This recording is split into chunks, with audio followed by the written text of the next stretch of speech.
Let me show you all of the screen lock options on Motorola Moto G15.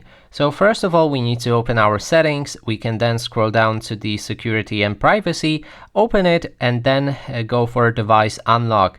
Right here we have the screen lock. You can select it from the list and see all of the options.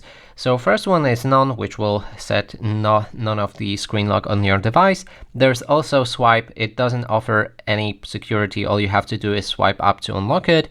Then finally we have three options that give you security. There's a pattern, which allows you to draw lines between the dots so you can create a pattern to unlock your device.